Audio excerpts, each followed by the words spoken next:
नमस्कार मित्रांनो, स्वागत आहे आपलं विजेता न्यूज या यूट्यूब चॅनलमध्ये।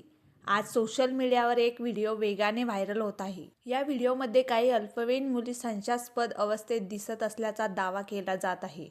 हा प्रकार नेमका काय आहे आणि यामागचं सत्य काय आहे? सध्या या व्हिडिओमुळे परिसरात खळबळ उडाली आहे। काही लोकांचा दावा आहे की या मुलीवर नशेचा प्रभाव असल्यासारखे दिसत आहे, मात्र अधिकृतरित्या कोणतीही पुष्टी अद्याप झालेली नाही। त्यामुळे अफवा पसरण्याऐवजी सत्य जाणून घेणे अत्यंत गरजेचं आहे। मित्रांनो, जर खरंच अल्पवयीन मुलांमध्ये अशा प्रकारची प्रवृत्ती वाढत असेल तर ही केवळ एका कुटुंबाची नाही तर संपूर्ण समाजाची चिंता आहे। आजच्या डिजिटल युगात चुकीच्या सवयी, वाईट संगत आणि सोशल मीडियाचे अतिरेकी प्रभाव यामुळे तरुण पिढी भरकटण्याची शक्यता वाढली आहे। पालकांनी आपल्या मुलांकडे लक्ष देणे अत्यंत आवश्यक आहे। त्यांच्या मित्रपरिवाराबद्दल, दैनिक सवयीबद्दल आणि मानसिक स्थितीबद्दल संवाद साधणे ही काळाची गरज आहे। केवळ बंदी घालून प्रश्न सुटत नाही तर संवाद, समाज आणि योग्य मार्गदर्शन हाच खरा उपाय आहे। तसेच प्रशासनानेही या प्रकरणाची सखोल चौकशी करून सत्य समोर आणणे गरजेचे आहे। जर कोणी दोषी असेल तर त्यांच्यावर कठोर कारवाई व्हायलाच हवी, पण तोपर्यंत कोणत्याही निष्कर्षावर पोहोचण्यापूर्वी संयम बाळगणे महत्त्वाचे आहे। मित्रांनो, बाल सुरक्षा ही फक्त सरकारची जबाबदारी नाही तर ती आपली सर्वांची सामूहिक जबाबदारी आहे। आपल्या आजूबाजूला काही संशयास्पद घडत असेल तर योग्य अधिकाऱ्यांना माहिती द्या। शेवटी एकच सांगू इच्छितो, व्हायरल व्हिडिओ पाहून प्रतिक्रिया देण्यापेक्षा सत्य जाणून घेणे आणि योग्य ही पावले उचलणे हेच खरे नागरिकत्व आहे। आपण काय विचार करता? अशा प्रकारांना आळा घालण्यासाठी समाजाने काय करायला हवे?